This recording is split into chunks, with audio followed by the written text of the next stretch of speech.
Hello beautiful souls, कैसे हैं आप सब। आज हम बात करेंगे कि क्या बिना इनर वर्क के टीएफ मिल सकता है। क्या बिना इनर वर्क के शादी हो सकती है। क्या ये पॉसिबल है कि आपके पास कोई रिश्ता आए और आपको पता हो कि वो आपका टीएफ है और आपकी शादी भी हो जाए बिना इनर वर्क के। क्या ये पॉसिबल है? तो हाँ, बिल्कुल है, ये पॉसिबल है कि आपकी शादी हो जाए बिना इनर वर्क के। ठीक है, जैसे बहुत सारे लोगों के साथ ऐसा होता भी है कि कोई देखने आया है और उसके बाद उन्हें पता चलता है कि वो उनके टीएफ हैं। ठीक है, और उनकी शादी भी इजीली हो जाती है।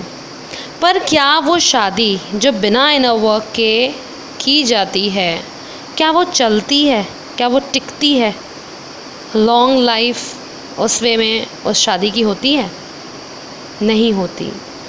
क्यों? क्योंकि आप टीएफ हैं और आपका इनर वर्क करना ज़रूरी होता है। जैसे कि अगर आपको एक को पता चल जाए कि ये मेरा टीएफ है और आपकी शादी हो जाए, आपने इनर वर्क नहीं किया, पेरेंट्स की साइड से शादी हो गई, ठीक है, तो उसके बाद भी आपको आपके दोनों के बीच में वो तकरार रहेगी, वो वो सारे ट्रिगर्स वैसे ही रहेंगे जैसे कि टीएफ में होते हैं। और उसके लिए आपको अपना इनर वर्क फिर बाद में करना पड़ेगा और इसमें आपका सेपरेशन भी आता है, आपका डिवोर्स तक हो जाता है या आप बिना डिवोर्स के अलग रहने लगते हैं, इसमें सेपरेशन भी आता है। तो ये कोई ज़रूरी नहीं है कि अगर आपकी शादी हो गई है टीएफ से, ठीक है, तो वो शादी चले ही चले।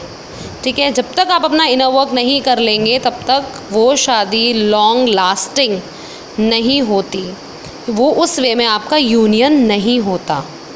तो इसीलिए अपना इनर वर्क करना ज़रूरी होता है। अगर आपकी शादी हो जाती है और आप सेपरेशन में आते हैं तो सारा इनर वर्क जब तक आप कर नहीं लेते तब तक आपके टीएफ की जो कि आपका हस्बैंड है उसकी अवेकनिंग स्टार्ट नहीं होगी। और जब तक उनकी अवेकनिंग नहीं होगी, उनको रियलाइजेशन नहीं होगा कि आप दोनों का क्या कनेक्शन है, तब तक वो उस शादी में वापस नहीं आएंगे। तो ये बहुत ज़्यादा इम्पॉर्टेंट होता है। तो अल्टीमेट चीज़ क्या है टीएफ जर्नी की? वो है इनर वर्क। इनर वर्क क्या है उसकी एक सेपरेट वीडियो भी मैंने बनाई हुई है अपने चैनल पे, बट फिर भी इन शॉर्ट मैं आपको बताती हूँ। इनर वर्क है मेनली हीलिंग, अपनी सोल को वापस से प्योर करना, अपने आप को वूंड्स फ्री करना, ठीक है, हील करना। जो छोटी छोटी बातें पिंच होती हैं, ट्रिगर्स मिलते हैं, सिर्फ टीएफ से ही नहीं, जो भी अगर घर से, पेरेंट्स से, दोस्तों से, रिश्तेदारों से, कलीग्स से, पड़ोसियों से, जिससे भी, ठीक है, जिससे भी अगर आपको छोटी से छोटी बात भी पिंच होती है तो वो भी आपके लिए ट्रिगर है, वो भी एक सोल वूंड है। अगर आप अभी उसको इग्नोर करेंगे तो धीरे धीरे वो बढ़ जाएगा। ठीक है, कोई छोटी सी चोट लगती है ना, हम उसको इग्नोर करते हैं, दवाई नहीं लगाते हैं, तो क्या होता है उस पर, वो वहीं पे चोट लगती रहती है, तो वहीं पे घाव हो जाता है। तो ये भी वही चीज़ है। तो इसीलिए उसको तुरंत हील करना, जैसी चोट लगी वैसे ही हील कर लो, वो इम्पॉर्टेंट होता है। अगर आप वैसे वैसे हील करते जाएंगे तो आप में बहुत गहरा घाव होगा ही नहीं। ठीक है, बूंद बूंद से सागर भरता है, ऐसे ही वो सागर, आपका जो चोटों का सागर है ना, वो भरेगा ही नहीं। तो इसीलिए छोटी सी कोई भी चीज़ आए तो उसको मिरर एक्सरसाइज से हील कीजिए।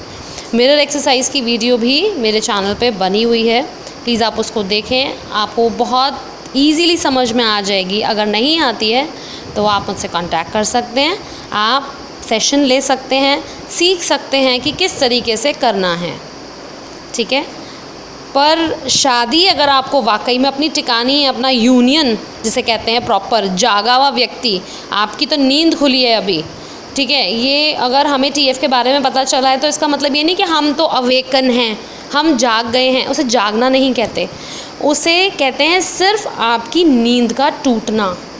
आपकी नींद जो है वो सिर्फ अभी खुली है, आपको सिर्फ ये पता चला है कि आप इतने टाइम से सो रहे थे इस माया जाल में, इस धरती पर सिर्फ सो रहे थे। आपको अभी ये नहीं पता कि आप जागे हुए हैं। जागता व्यक्ति तब है जब उसे अपने बारे में पूरी तरीके से ज्ञान हो जाए, आत्मज्ञान जिसे कहते हैं, अपनी आत्मा का ज्ञान, वो होता है एक जागा हुआ इंसान। तो जागने में समय है, अभी सिर्फ आपकी नींद टूटी है।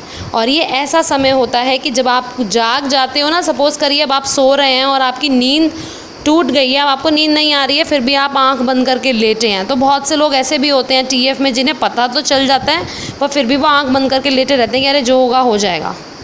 वो काम नहीं करते अपने ऊपर, वो बस इधर उधर टाइम वेस्ट करेंगे, टैरो रीडिंग्स कराएंगे, टैरो देखेंगे कि अच्छा वो मुझे याद कर रहे हैं, अच्छा उनकी एनर्जी क्या चल रही है, सिर्फ यही करेंगे। तो वो सिर्फ समय बर्बाद करना है, वो जागना नहीं है।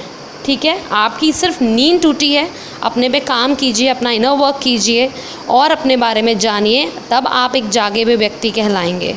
और तभी आपका तरीके से जो एक प्रॉपर यूनियन होता है कि वापस आपका टीएफ फिर कहीं ना जाए, वो आप में पूरे तरीके से मिल जाए, आप मोक्ष प्राप्त करें एक होकर, वो सच्चा यूनियन है। जब आपके टीएफ को रियलाइजेशन हो जाए इस चीज़ का कि आप टीएफ हैं दोनों, ये यूनियन होता है। और ऐसे ही होता है, बिना इनर वर्क के कोई यूनियन पॉसिबल नहीं है। ठीक है, सो आई होप मेरी ये वीडियो आपको समझ में आई हो कि क्या बिना इनर वर्क के टीएफ की शादी हो सकती है। बिल्कुल हो सकती है, पर वो चलेगी नहीं, फिर भी तकरार रहेगी, डिवोर्स तक हो जाते हैं लोगों के। ये मैंने खुद देखा है, ये मैं हर एक वीडियो अपनी एक्सपीरियंस से बनाती हूँ, ये मेरी कोई किताबी या कहीं की सुनी सुनाई बात नहीं है, ये सिर्फ एक्सपीरियंस है। तो ये मैंने खुद देखा है, इसीलिए मैं आपको बता रही हूँ कि ऐसा भी होता है। तो इसीलिए बेटर यही है कि अगर आप वाकई प्रॉपर एक यूनियन चाहते हैं तो बस इनर वर्क कीजिए, यही उसका एक रास्ता है। Thank you.